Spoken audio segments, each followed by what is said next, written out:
Welcome to the league with your hosts, David Magid and Benoit Thanjan. You might know me from the Solar Maverick podcast.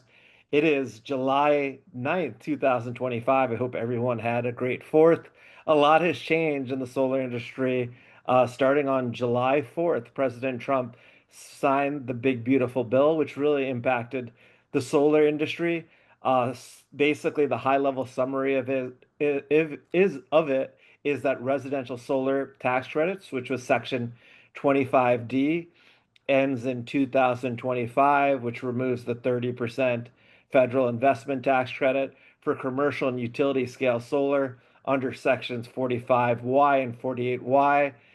It's required for projects to start construction by June 2026 or be in service by the end of 2027. Also, there's the foreign entity of concern, the FIAC rules, which we talked before, which basically blocks these investment tax credits for solar projects using significant Chinese components or ownership.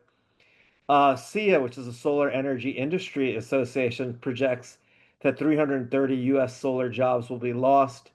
I actually had Abby Hopper, who's the head of SEIA, on the Solar Maverick podcast, and she mentioned this point. And what we're seeing is it's a sprint to basically get projects developed on time. I know David and I are both developers, and we're moving very quickly with the late stage projects that we have. And I know for myself, like the early stage projects we're basically putting on hold. They're saying that a lot of developers are postponing or canceling projects. There's also been some projected upcoming job losses people think are going to happen, higher cost and grid challenges, residential rates and grid reliability and rising demand will all basically create higher cost grid challenges and higher electricity prices. And then actually something happened 2 days ago as well. To the solar industry, President Trump signed executive order titled Ending Market Distortion Subsidies for Unreliable Foreign Controlled Energy Sources. It's intended to basically reinforces the changes of the One Big Beautiful Bill Act. The big thing is really tightening the beginning of construction rules, and the Treasury will provide in 45 days more guidance on that. One of the interesting things about the Big Beautiful Bill is that on certain renewable energy technologies, it keeps the ITC till 2033. The big thing is energy storage and geothermal. I think in the future, when you see projects from renewable energy developers, it's going to be, standalone storage because you could take advantage of the investment tax credit. But also you'll see a lot of combined solar plus storage projects. I think one of the issues is most of the supply chain right now for battery storage is in China, and some of these FIAC rules apply. Definitely, you know, go online if you have projects and it could be impacted. There's obviously a lot of calls happening right now to discuss the impacts of the big, beautiful bill. And that's that. Benoit, always a treat kind of getting the information, that you're sharing here. Obviously it's been devastating for the market, but, again, thank you so much for delivering, all of those details to us here. Anytime, it's all great information, and we're all as an industry adapting and adjusting to a life without the investment tax credit, which obviously the ramp down's faster than we estimated, but the industry is very resilient Certainly. and Yeah, efficient.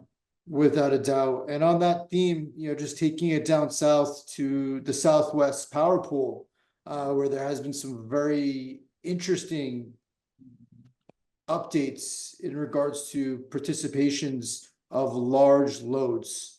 The large loads that I'm referring to are 10 megawatts plus, and essentially this independent system operator RTO, has indicated that they have devised a program to really expedite these large loads to be able to connect, to the system.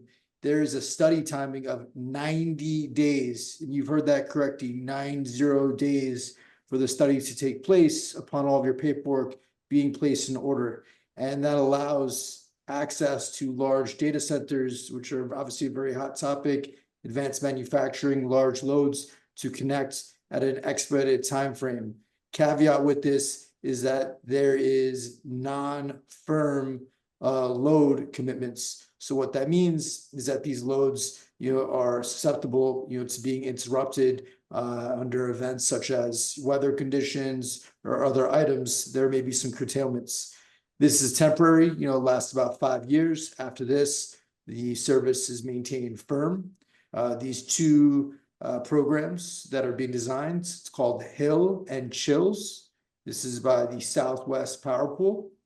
And some of the interesting components of this is under the Chills program, you're able to utilize and bring your own generation. So essentially these large loads having their own generation and power plant facilities on site, behind the meter technically, and being able to connect to this and still operate as a demand response entity. So really interesting to see what's occurring here. Obviously there is a big race for energy demand right now. We need it. And we're excited to see how this rolls out in the Southwest Power Pool and see how this evolves into other markets. You've just enjoyed 5 minutes of the absolute best information in the market. Make sure you hit 5 stars, hit the like, and thank you. Take care.